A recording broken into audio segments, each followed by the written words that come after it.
Good morning, friends and enemies. In today's video, we're going to talk through 8 running backs that are going to infect your fantasy teams in 2025. And this is going to be a little bit different than you might have been anticipating based on the title. While one or two of the guys I'm going to mention on this list are dudes that I just wouldn't draft at the running back position for one reason or another, a lot of this list is actually going to be talking about players that you're probably not drafting, but are going to play a bigger role in their respective backfields that will ultimately hurt and infect the players that you did draft, all right? So there's some high upside guys where you're like, these guys are good enough that they're going to take all of the work, but there are some dudes hanging around on depth charts. There are some dudes in backfields that aren't very good, but will be annoying and will latch on to your player and infect the fantasy team and the ceiling and the floor of these players. So it's a little bit of a different style of video than I've done before, but I think you guys are going to enjoy this. And if you do, let me know and I will do a wide receiver / pass catcher, tight end version of this video. And I want to go a little bit more under the hood. Like, I'm not going to sit here and be like, Jahmyr Gibbs is going to have to battle with David Montgomery. Like, obviously Demont's going to get fucking goal line work and carries and stuff like that. And Brian Robinson is going to lose pass catching work to Eckler. Like, we know that, right? I'm trying to get a little bit deeper here and really talk about dudes that I think you're really just like kind of pushing aside and don't think they're going to be a factor, but will have a role in their offense and valuable roles at that. So yeah, if you like the video, hit this and let me know if you want a wide receiver version afterwards. We will start at the very top of the list, and this is the Chiefs backfield. We have Isaiah Pacheco, who's gaining some steam. He's a top 30 back. The price is not outrageous whatsoever. We're questioned about whether or not he's going to be able to return to full form, and I think he'll be back to being a good running back, but Kareem Hunt is the player on this list that I'm actually worried about taking work from Isaiah Pacheco, right? Isaiah Pacheco went down last year, missed a huge chunk of the middle of the season, and they went out and signed Kareem Hunt basically off the street, right? Sitting on grandmother's dresser, dusted up, took him in. And honestly, Kareem Hunt, like, you're not going to look at any underlying metrics and be like, he was a good running back, he was explosive, he was elusive, anything like that. He filled in admirably, though. He had some good games. He was like a real tough running back. He stayed healthy. He did what they needed him to do for the time that they needed him to do that. And even into the playoffs, they rode him over Pacheco because Pacheco clearly wasn't healthy, but they re-signed him this offseason, which was a little bit surprising. But the reports out of camp are that like Pacheco and Kareem Hunt are splitting snaps with the first team and operating in tandem, and that Kareem Hunt is the third down back right now. And I don't imagine that Kareem Hunt's going to outtouch Pacheco because I think Pacheco will be a lot healthier, and I think he will be like the starter there. My concern is that Kareem Hunt's going to be like heavily involved on the goal line. He was legitimately like pretty good on the goal line last year. I think he's going to get short down yardage work. And then, this video is not going to just dissect every single player in every backfield, but like Brashard Smith is a legit wide receiver converted running back. He's projected to make the team, and I think he'll take a lot of like the long down and distance 2 and 4 minute drill stuff.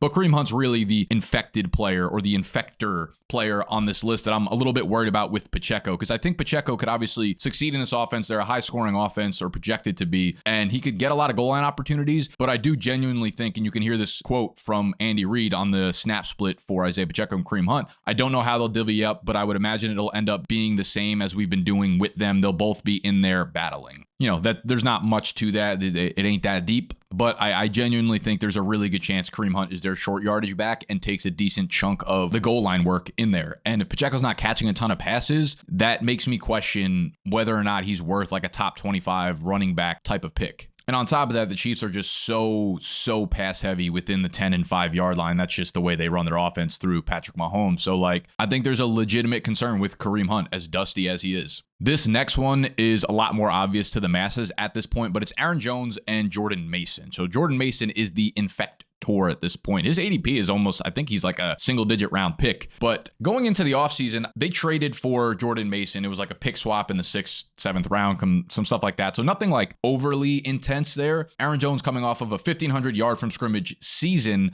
but I think it's clear now that they want to keep him healthy for the entire year and don't just want to ram him up the middle throughout the regular season. And you bring a guy like Jordan Mason in, who was really good at basically every underlying metric you look at last year in San Francisco, 223 pounds. Every report out of camp so far, every reliable source that I've looked into is basically like, yeah, this is going to be a 50-50 split between these two. And I don't know that I buy that to start the year. I think it's Aaron Jones's backfield probably for the first few weeks, and Jordan Mason will continue to get more and more involved. The problem is Mason's probably going to be the goal line back there. They were already extremely pass heavy on the goal line. Aaron Jones did not score a lot of rushing touchdowns last year. Jordan Mason could completely take that rushing touchdown role. Now, I do expect the Vikings offense to be good. They have a very good offensive line. They got good personnel. You could see a younger QB like J.J. McCarthy kind of leaning on a running back in the passing game as well. So I don't think Aaron Jones is one that like you need to completely fade. But I have moved him down my rankings a little bit based on the reports coming out of the Vikings camp of just how involved Mason has been. There have been no reports of like Aaron Jones is the starter and Mason is the backup. It's pretty much everything out of there is a steady drumbeat about them being a split backfield. Jones being the pass catcher, long down and distance kind of back, and Jordan Mason being the short yardage back. And it makes sense given the size discrepancy. So Jordan Mason, second running back on this list. And I mentioned Aaron Jones moving down my running back rankings. That is available to anyone within our draft guide, which went live on August 1st. All right. It is live for you right now, no matter what kind of league type you are in, super flex, full PPR, half PPR. We have all of our rankings, flex, overall, positional, our must draft players, every player that we're fading this year, our favorite targets by round. And we'll be doing in-depth articles after each preseason week as well. It's probably my favorite part of the draft guide personally, where I break down all the different like snap counts, route alignments, who's playing on third down, who's playing in goal line situations throughout all of the preseason weeks. So that's a nice little added bonus for you guys in the draft guide. You can go get it at full price on BDGE.co, but it's heavily discounted if you qualify for one of our partner offers. If you go to BDGE.co, just look in the top right of the corner, you'll see a link that says partner offers. Just click on that, read through. If you qualify, you're going to get it for a really discounted price. So if you want access to the draft guide, it's live right now, BDGE.co. Go check out the partner offers page. Get everything you need for your fantasy football draft this year. Number 3, we'll just talk in general about Joe Mixon, who's a back that I think you just need to completely be off of right now. All of the pessimism around his foot injury and him being like super week to week this close to the start of the season. We're like unsure about the injury. It's Nick Chubb, it's Woody Marks there. I just like Mixon's a little bit too old to be dealing with this many injuries at this point. The offensive line is also ranked dead last in our draft guide. Number 32 in the NFL. Should be no surprise. They were really bad last year and then they lost Laramie Tunsil. So I just think that's going to be a split if and when Joe Mixon is even ready for the start of the season. We don't have a word on that happening. But yeah, it's all bad vibes out of Houston for Joe Mixon. He is currently, I think, ranked as my running back like 31, whereas he was, a top 15 running back going into the summer before this weird injury news kind of broke. And that's another thing that we'll be tracking in the draft guide. Each player in the rankings has different tags, whether they're a must draft player, whether they're a sleeper, whether they're injured. We keep you updated with little injury notes in each player write-up. But yeah, Mixon is someone I think you really got to be out on until we feel great about him being ready for week 1. But let us continue down the list. And I will say the Bills' backfield in its entirety of Ty Johnson and Ray Davis, they are going to infect James Cook's touches this year. Like, I would love to see James Cook be more involved in the passing game. Obviously, last year, he went nuts and he was a great fantasy option for you if you took him in the 4th, 5th round because he scored a shitload of touchdowns. I think he had 18 overall on the year. And I've said this before, like rushing touchdowns are a product of an offense, right? If your offense is consistently within the 5-yard line, that is where 60+% of all rushing touchdowns come from. So the better your offense, the more likely they are to be within the 5-yard line, the more likely you are to score as a running back. But in PPR leagues, man, I want to see Cook get more involved in the passing game because he's really good at it. Like he has the potential to do it. They just don't do it though. Cook scored 43% of his fantasy points last year via touchdowns. You have Josh Allen on the goal line. And Ty Johnson, man, when you look at the utilization report from fantasylife.com, James Cook was sub 50% of overall snaps. Ty Johnson ran 34% of the routes, played on 78% of the long down and distance snaps, and 65% of the 2-minute drill snaps. Ty Johnson had almost as many, just straight up, not third down, not long down and distance, had almost as many snaps as James Cook did throughout the playoffs. When you add a little context behind it, it makes sense. Like they blew out the Broncos and then you play Baltimore and Kansas City, who are going to be like high scoring games and really tough teams. And you're going to have to keep up and score a lot of points. So Ty Johnson being the passing down back makes sense him being in on more snaps, but that's also the problem. Like if James Cook is not playing in 2- and 4-minute drills, if James Cook is not catching passes, if James Cook is not involved in that aspect of the game, you are just banking on him repeating those touchdown numbers, which I don't think is like crazy. Obviously everyone's just going to point to regression. He's not going to have as many rushing touchdowns. Even if he still has like 10 or 9, it's still going to be a pretty good option to draft James Cook and he'll score a bunch of rushing touchdowns. But like, I don't know, man, Ray Davis had a really good rookie year. I think he showed some stuff where you could see his snap count jump up from 22% to 28 or 32%. And then James Cook kind of dropping down from 50 to 44 and before you know it, it's a full-blown committee, which is like 3 very efficient players that do something really good and add to that backfield. The Bills aren't offense. They don't force things, right? They allow the best players to do what they're good at. They don't have one alpha in any specific position outside of Josh Allen. If it's Kincaid and Knox working together, cool. If it's Shakir and Keon Coleman and Matt Collins and Curtis Samuel last year, cool. They just like don't force things, and that's typically what you see with really good teams. So I do think Ty Johnson and Ray Davis are going to infect teams with James Cook. I will also say James Cook is kind of like not practicing right now. So, you know, it was like there was a holdout situation, and then he reported to camp, and now he's like not really practicing. So I don't know if James Cook is missing all this time. Maybe they do lean on these other running backs a little bit more heading into the season. The next running back duo that's going to infect your fantasy teams. Actually, the next 2 are both from the AFC East. We will start in New York with Braelon Allen infecting Breece Hall shares. You guys know, if you've been following me all summer, I've been completely out on drafting pretty much anyone in the New York Jets offense at current cost. And the reports out of camp over the last week or so have been brutal for Justin Fields. It's very early, so I'm not going to like heavily weigh on that, but I just think that's a huge concern for us. More importantly for Breece Hall, though, is how much hype Braelon Allen is getting in this backfield, and how involved I think he's going to be on the goal line, how involved I think he's going to be on early downs. Now, Breece Hall is a phenomenal pass catcher, and he can definitely get there via PPR, but I also just don't know how many passes that Justin Fields is going to attempt overall. Like, he's never averaged 200 passing yards a game in a single season, even when he's been the starter throughout the entirety of the year.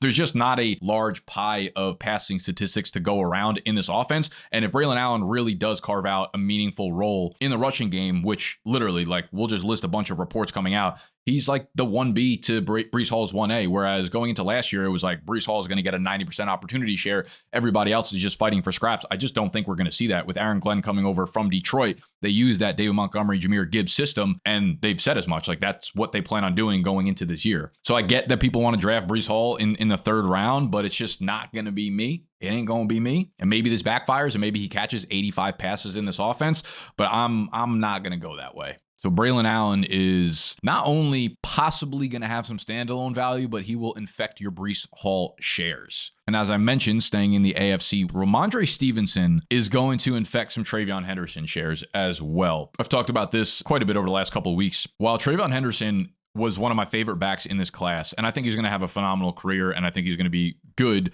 for fantasy in 2025, Rhamondre Stevenson is going to play the early down role, and he's going to be the goal line back here. Josh McDaniels, their OC, who was the Patriots OC many times over the last 2 decades, has always used a committee. He has always used a committee. Going back to the early days with the Patriots, whether it's Corey Dillon and Kevin Falk and Lawrence Maroney, and then over the years throughout the 2010s when he was the offensive coordinator, it's combinations of Stephen Ridley and LeGarrette Blount and James White and Shane Vereen and all of those types of guys over and over again. And he's used a workhorse very few times, like a Josh Jacobs, but Josh Jacobs is a big bruising back. That's not treveyon Henderson's role. And I think Rhamondre Stevenson is going to be that guy in this backfield. And the timing on this is going to be funny because like yesterday, treveyon Henderson apparently had like the greatest practice ever. They're like, oh, he scored 5 touchdowns. And then like at the bottom of the tweet, you see like, oh, this was a red zone drill. So it's like the offense was starting at the 10-yard line. Like, okay, cool. He scored touchdowns from the 10-yard line when they were in passing downs.